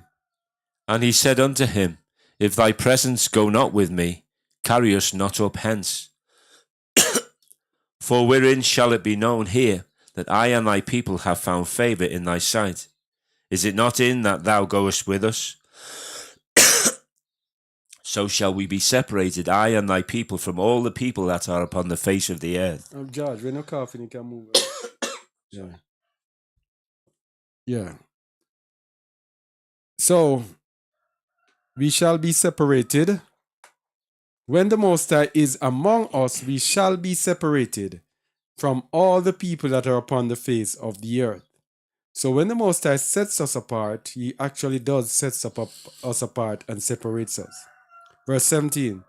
And Yahuwah said unto Moses, I will do this thing also that thou hast spoken, for thou hast found favour in my sight, and I know thee by name. Thou hast found favor in my sight, and I know thee by name. It's personal relationship with the Most High. So it's a favor of the Most High during the 40 years wilderness. So we have been speaking about the number 40. Let's just touch the number 12 for a memorial. We want to go through just briefly through the book of Joshua to see the steps, the things that are happening in the world today. They are manifested in the first few chapters of the book of Joshua. The very same thing that had happened before the children of Israel possessed the promised land is happening to us today. But most of us, do not realize it. In the book of Joshua, Yahusha, chapter 4. In the book of Joshua, chapter 4, the number 12. Before they possessed the land, the Most High filled chapter 4 with the number 12. Joshua chapter 4, verses 1. I'll tell you when to stop. Yeah, verse 1. And it came to pass, when all the people were clean passed over Jordan, that Yahuwah spake unto Joshua, saying, Take you 12 men out of the people, out of every tribe of man, and command ye them, saying, Take you hence out of the midst of Jordan, out of the place where the priest's feet stood firm, 12 stones, and ye shall carry them over with you, and leave them in the lodging place where ye shall lodge this night. Then Joshua called the 12 men, whom he had prepared of the children of Yasharal, out of every tribe of man. And Joshua said unto them, Pass over before the ark of Yahuwah your Elohim into the midst of Jordan, and take ye up every man of you a stone upon his shoulder, according unto the number of the tribes of the children of Yasharal, that this may be a sign among you, that when your children ask their fathers in time to come, saying, What mean ye by these stones? Then ye shall answer them, that the waters of Jordan were cut off before the ark of the covenant of Yahuwah. When it passed over Jordan, the waters of Jordan were cut off, and these stones shall be for a memorial unto the children of Yasharal forever. And the children of Yasharal did so as Joshua commanded, and took up 12 stones out of the midst of Jordan, as Yahuwah spake unto Joshua, according to the number of the tribes of the children of Yasharal, and carried them over with them unto the place where they lodged, and laid them down there. All right, the 12 stones as a memorial of the Most High's authority over the land. All right, let's go to verse 9. And Joshua set up 12 stones in the midst of Jordan, in the place where the feet of the priests which bear the ark of the covenant stood, and they are there unto this day. So the 12 stones were also placed in the Jordan for the priests, the 12 priests who bear the ark to stand on it. What a whole lot of number 12. Verse 10. For the priests which bear the ark stood in the midst of Jordan, until everything was finished that Yahuwah commanded Joshua to speak unto the people, according to all that Moses commanded Joshua, and the people hastened and passed over. So the Most High is going to stamp his number 12 authority on the world after the period of testing and probation is over. So during this time of testing and probation, people have to make the best of it. Hamashiach says to watch, and make sure that you are not caught unawares of this that is going to come on the earth. We have to make the best use of the time of trial and persecution. Now, in chapter 7, it tells us about the accursed thing. The accursed thing. We were speaking earlier about the abomination of desolation, which is that thing that they put in our body that makes our bodies desolate. That thing that they said would cure some sickness, some mystery sickness. That thing that I can't even speak about, so let me not say. That thing. The harm in the arm. Yeah, that thing that they put in the arm. That abomination, that accursed thing that is actually attached to AI, artificial intelligence. That thing that is a device that connects us and lets us be readable, make us into a device. I can't say anymore. Let's go to artificial intelligence. The accursed thing. Joshua chapter 7. Joshua, when you speak about these things and these things, they actually give you a strike, and we already have one strike here. We don't want to be struck again. Joshua 7, verse 1. But the children of Yasharel committed a trespass in the accursed thing. For Achan, the son of Carmi, the son of Zabdi, the son of Zerah, of the tribe of Judah, took of the accursed thing, and the anger of Yahuwah was kindled against the children of Yasharal. The accursed thing is the mark of the beast. Revelation 13. Revelation 14. About verse 9 or 8. Verse 9. The accursed thing. And the third angel followed them, saying with a loud voice, If any man worship the beast and his image, and receive his mark in his forehead or in his hand, the same shall drink of the wine of the wrath of Eluah, which is poured out without mixture into the cup of his indignation. And he shall be tormented with fire and brimstone in the presence of the holy angels and in the presence of the Lamb. And the smoke of their torment ascendeth up for ever and ever, and they have no rest day nor night, who worship the beast and his image, and whosoever receiveth the mark of his name. Verse 12. Here is the patience of the saints. Here are they that keep the commandments of Eluah and the faith of Yahusha. So the saints, the true saints, will keep themselves away from the accursed thing. They will be those who keep the commandments of Eluah and have the emunah of Yahusha. And verse 13 says, And I heard a voice from heaven saying unto me, Write, blessed are the dead which die in Yahuwah, from henceforth, yea, says the Ruach, that they may rest from their labors and their works do follow them. All right, so we have to be willing to die at this time as well. So this is the abomination. This is the accursed thing at this time that is upon this earth. The children of Yasharal took of the accursed thing, and the wrath of Yahuwah was kindled, and so they went up to fight Ai, that was supposed to be weak, and Ai defeated them. They were defeated by Ai because Achan took of the accursed thing. And when he took of the accursed thing, then the Most High's wrath was kindled against the entire nation of Yasharal. Now, the meaning of the word of the name Achan comes from an unused root meaning to trouble, troublesome, to trouble. So he went and he troubled the accursed thing. Interesting. So, we know that IE in the world today refers to artificial intelligence. Artificial intelligence. The artificial intelligence, many people don't know, is attached to so many devices that we use, the computers, the laptops, the mobile devices, everything.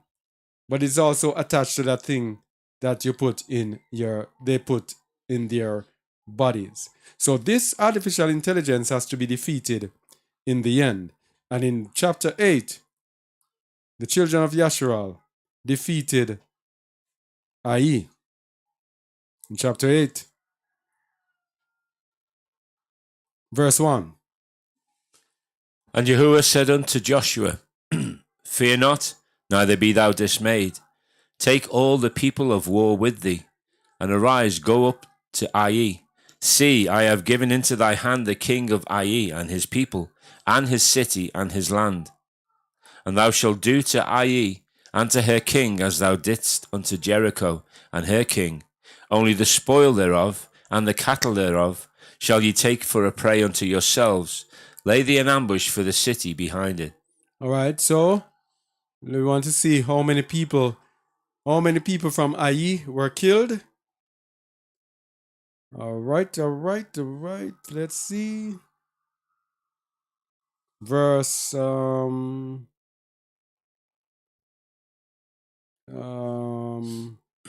where is it?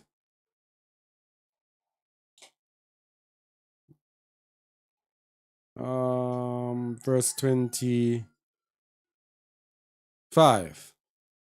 How many people were killed in Ai? And so it was that all that fell that day, both of men and women, were 12,000, even all the men of Ai. Here you see it. The Most High setting up his authority, showing the number 12. 12,000 in Ai were killed. So, after this artificial intelligence thing is destroyed by the Most High in this end time, then the Most High will renew his covenant. Because this artificial intelligence, this AI that is upon this world, is what the beast uses.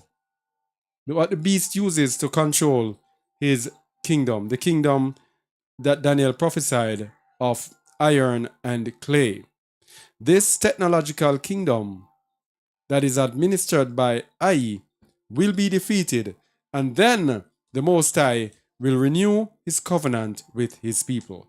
So in Joshua chapter 8, after Ai is defeated, then let's go verse 30. The covenant is renewed. Joshua 8, 30 to 35. Then Joshua built an altar unto Yahuwah Eluah of Yasharal in Mount Ebal, as Moses the servant of Yahuwah commanded the children of Yasharal, as it is written in the book of the law of Moses, an altar of whole stones, over which no man hath lifted up any iron. And they offered thereon burnt offerings unto Yahuwah, and sacrificed peace offerings. And he wrote there upon the stones a copy of the law of Moses, which he wrote in the presence of the children of Yasharal. And all Yasharal, and their elders and officers, and their judges, stood on this side the ark, and on that side before the priests, the Levites, which bear the ark of the covenant of Yahuwah, as well the stranger as he that was born among them, half of them over against Mount Gerizim, and half of them over against Mount Ebal, as Moses the servant of Yahuwah had commanded before, that they should bless the people of Yasharal. And afterward he read all the words of the law, the blessings and cursings, according to all that is written in the book of the law. There was not a word of all that Moses commanded which Joshua read not before all the congregation of Yasharal, with the women and the little ones and the strangers that were conversant among them. All right, so this is a renewal of the covenant. So, interestingly, Joshua read everything that Moses commanded. Now, today, you have many people who they would be under the hand of someone, and then when they come and they get their fame, they want to do something different. Joshua obeyed all that Moses commanded because he knew that Moses obeyed the Most High. So this renewal of the covenant is equivalent to Jeremiah 31 to 34 that we have always read about. So this is the last phase after the enemies are defeated. Jeremiah 31 will take place. This is a renewal of the covenant. Behold, the days come, says Yahuwah, that I will make a new covenant with the house of Yasharal and with the house of Judah, not according to the covenant that I made with their fathers in the day that I took them by the hand to bring them out of the land of Egypt, which my covenant they break, although I was an husband unto them, says Yahuwah. But this shall be the covenant that I will make with the house of Yasharal.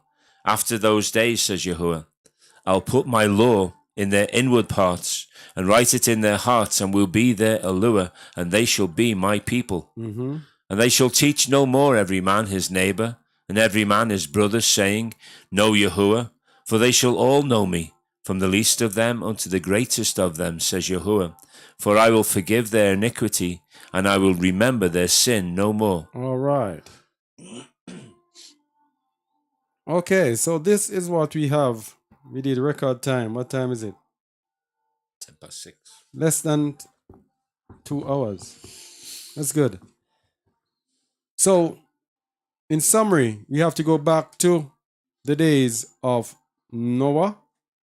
These are the days of Noah, as it says, as in the days of Noah. Let's go back to Genesis 6, verses 1 to 8, and let me try to summarize from there. So, Genesis 6, 1 to 8, was it there we found it? So, mankind has made the Most High angry. He says, My Ruach will not always strive with man, for that he also is flesh. So, the Most High was angry with man, and saw that the wickedness of man was so great in the earth, and that is where we are today. But verse 8 says, But Noah found favor in the eyes of Yahuwah. We have to ensure in this time that we also found favor or find favor in the sight of the Most High. And one thing with Noah, as is consistent with most of the people in the scriptures that were on the right side of the Most High, whatever the Most High said they should do, they do. Yes? So the Most High will instruct Noah, and in Genesis 7 verse 1, the Most High said to Noah, Come thou and all thy house into the ark, for thee have I seen righteous before me in this generation. Verse 5 says, And Noah did according unto all that Yahuwah commanded him. Are we going to be found righteous in this generation? Or are we just going to be like any other person, any other sinner? Okay? Because he is going to take us, just as he took Noah through 40 days and 40 nights in the water. He is going to take us, or has been taking us, through our probation period, a period of trial and testing. And if we come out successful, then we will flow into his number 12, where we will be protected. Protected, we will find favor or grace in his sight, just as Noah found grace, and we will be protected just as Noah is protected. But it's very important that we do not take his favor for granted, his grace for granted, because he gave his grace to his people throughout the wilderness. But no, they worshipped idols, they did all sorts of things, but he bare with them. Even though he was in his wrath, he bore with them. We do not want to be those who he is bearing with, and then in the end, we become castaways. So we have to ensure that during this time of probation that we are going through, that we make it right. Hamashiach said, If any man come after me, let him deny himself. If we have not yet denied ourselves, we have to focus on denying ourselves. If we have not yet fully perfected, we have to make sure we die daily. Die daily. And we also have to make sure that we present our bodies a living sacrifice, kadosh, and acceptable unto Alua, which is our reasonable service, and do not be conformed to this world, but be transformed away from this world by the renewing of our minds. Our minds have to be renewed against the rudiments, the ways of this world, the workings of this world. Our minds have to be renewed away from that and to be renewed in the order of the Most High. All right, so let us make use of this probation time. We don't know how long it will last. You can check our video that we did on the 400 meters men final in the World Championship to see all the things that were brought out in that incident. To see that we are coming close to an end. It's time for us to be perfected. And all those people who wish to remain, love Babylon so much. Hey, let me tell you something. All people love Babylon. They love Babylon so much they're willing to give up their lives in Babylon. How many of them I've heard say, well, I'll just die. I'll just die. And the Most High will take me. It's not everyone that dies in righteousness. So you can be there, disobeying the Most High. Many times we've seen people disobey the Most High in Scripture, and the Most High destroys them. Are they going into the kingdom? That's the question. Are they going into the kingdom? The Most High destroy them in their wrath. The people who murmured against the Most High, He destroyed them. So we are saying, okay, I'm okay with that. I'll just die. Die because you don't want to leave Babylon. Guess what? You don't have enough emana to believe that everything that's being said about the future is true. So you are willing to just stay there and gamble it out. That, nothing. But what did the Most High say in the book of Amos? All the sinners of my people shall die by the sword, who say the evil shall not overtake. Let me get there. I'm missing a word. Not remembering a word, but I have to get it. Amos 9. So all those who say they are remaining, oh, no evil is going to overtake us. An angel is going to come for me. Amos 9 verse 10. All the sinners of my people shall die by the sword, which say, the evil shall not overtake nor prevent us. So those who remain in Babylon and wish to comfortably stay there, you have a serious thing coming for you. This is a time of probation, the time of trial and testing, a testing of our emunah, a testing of our faith. How much are we willing to give up for the Most High? How much are we willing to give up? Because the more we are willing to give up, is the more we will be justified by emunah. The Most High sees our emunah. He does not see our lip service. So me in Babylon saying I'm worshiping the Most High and everything is okay, I'm a believer, I'm a follower of the way.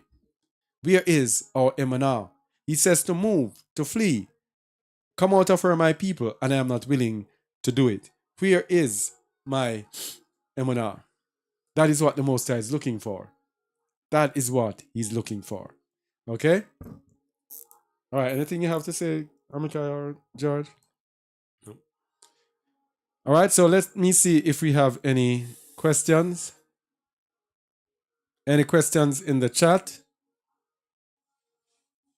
Oh, no.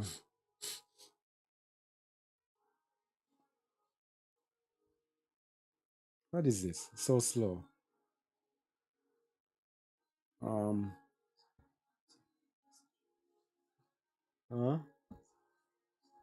What did she say?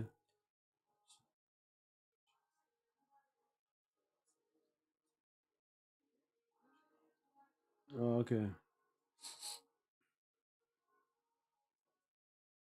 Boy, I can tell the people out there, if you ever know what we go through here, if you ever know the manifestation of the Most High, powerful manifestation of the Most High, some of the things we can't even say it. Because people lacking in Emunah will not understand. Yeah? The powerful moving of the Most High among us here, you have no idea. As Yafa said, you will have to be here to be able to experience the Most High. in ways you couldn't imagine. All praises to the Most High.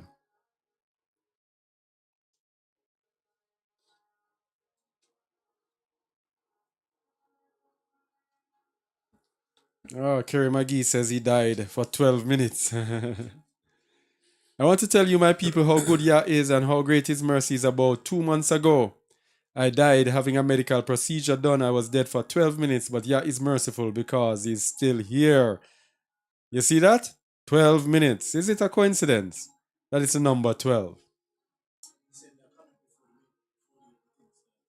Yeah. Is it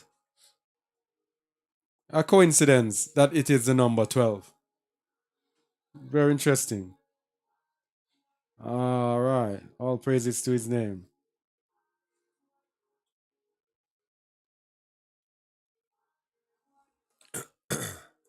Okay.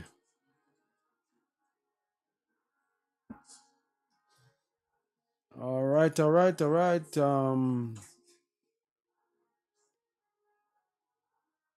And all right. Most of the people saying Shabbat Shalom. I don't see Jefta Boateng. I hope you can put your questions there. Let's see if we can answer.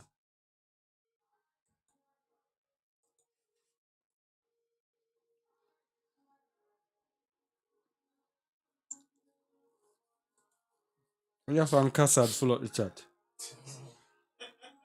Yeah.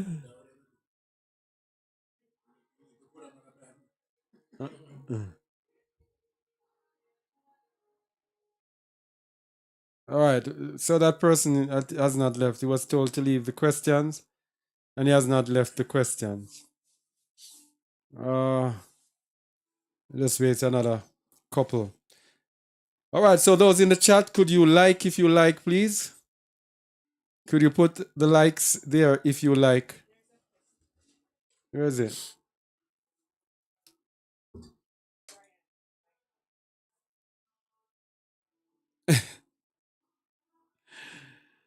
Brian, Brian Bino asked, do you accept persons who took the joke? It's not a joke, is it? Yeah, it's the joke. The joke is a Jamaican term, so it's really funny. Are you Jamaican, Brian? Are you Jamaican? It's very interesting. The joke. That's why it sounds so funny. Anyway, we accept people of Emona. Full stop. Those who have Emona. Let me go and see who are on.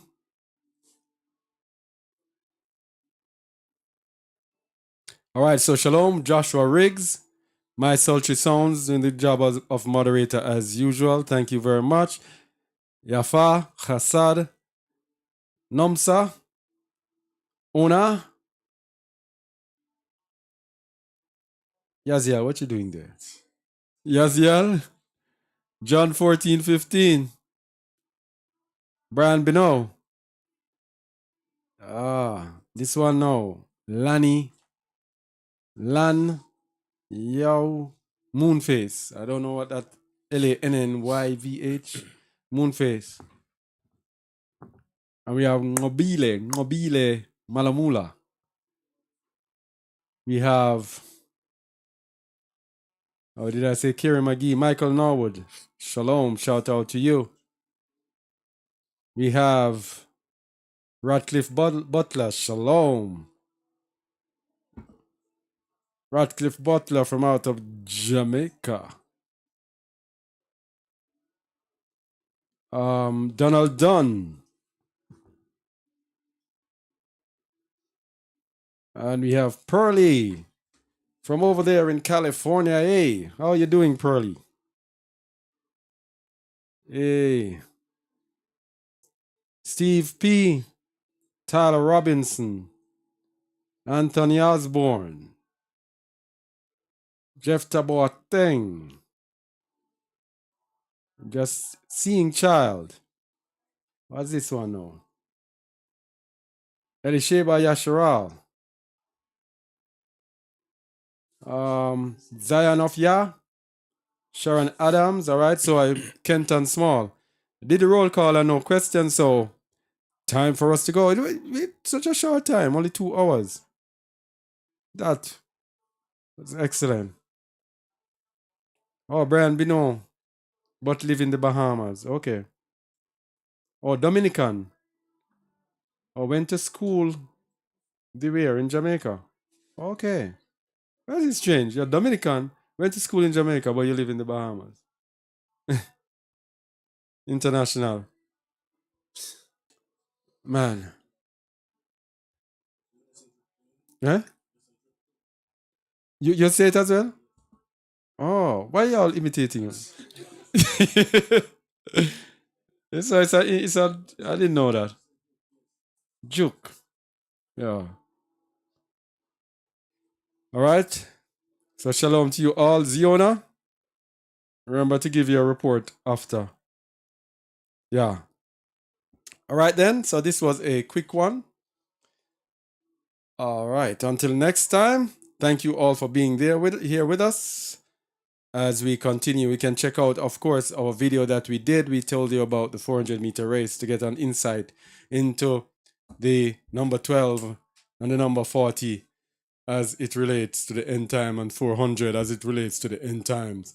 All right. So thank you all for being with us. And until next time, shalom. Shalom. Shalom.